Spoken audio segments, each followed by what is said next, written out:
Kahit kailan, hindi ka naging suspect dahil nilinis ko ang kalat mo.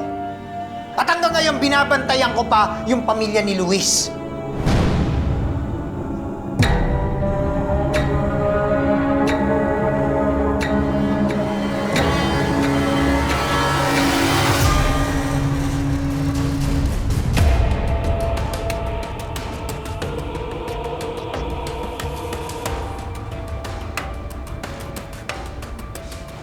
At kung magkaipitan man,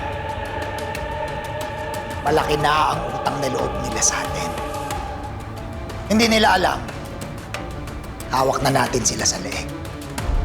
O ngayon, hindi ba ako nag-iisip? Ha?